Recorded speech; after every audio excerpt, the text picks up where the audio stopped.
It's time for a couple of holy mackerel stories in today's news. Some notice before, who has flown mostly under the radar in his 4 years in the Senate. He decides that the issue on which he would like the country to become acquainted with him, the way he's going to make a name for himself, the way he's going to have his name known coast to coast, is by personally blocking this person, Tammy Duckworth, double amputee Iraq war vet and nationally respected veterans advocate, from taking a job at the VA.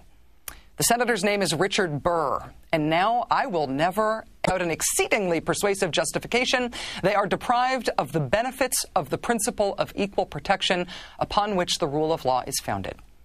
In other words, separate is not equal. Duh. Gay people will be able to get legally hitched in as little as 21 days in Iowa, and the initial analysis of the impact of the ruling seems to indicate that it would take at least 1898 law defining marriage as between a man and a woman was unconstitutional. The court said, quote, "We have a constitutional duty."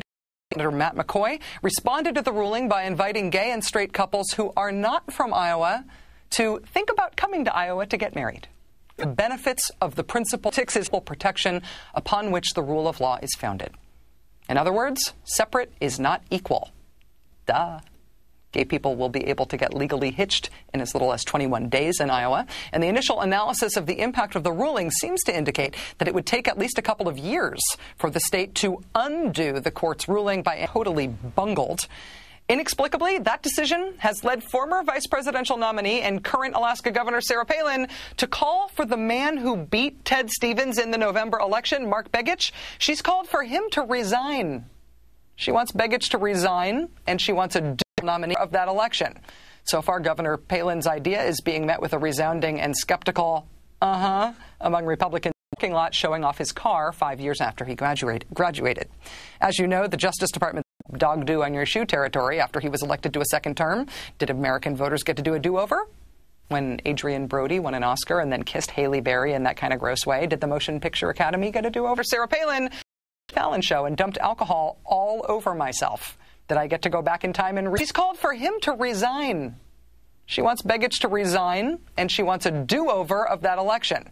So far, Governor Palin's idea is being met with a resounding and skeptical among Republicans in Washington, 10 years old at the time that he would take office as governor. What did we talk about before we had was elected to a second term? Honestly. And finally, riddle me this. What would Oscar and then kissed Halle Berry in that kind of gross way? Did the Motion Picture Academy get a do-over? When I went on the Jimmy Fallon show and dumped alcohol all over myself, did I get to go back in time and reshoot? No, I did not. Alaska Congressman Don Young has an alternate proposal. He says that Ted Stevens should run for governor of Washington. Now, there's a case before the Thurston County Superior Court challenging lethal injection on the grounds that if the drugs are not administered properly, being killed through this manner can be excruciatingly painful. It can be the equivalent of being tortured to death, thus constituting cruel and unusual punishment, which is unconstitutional. Like China, Saudi Arabia, Iran, and Texas, the state of Washington still kills its prisoners. The favored method for implementing the death penalty in Washington state is to inject prisoners with lethal doses of drugs that have the effect public. Their identities are so secret that even the head of the state prison system does not know who they are. That, of course, means we have no way of knowing if the execution squad is qualified to perform this perversion of a medical procedure that can result in torturing someone to death over a long period of time if it's done improperly. And it also serves as a handy reminder of how little the use of euphemisms and pseudo now prompted the 4 anonymous members of the lethal injection squad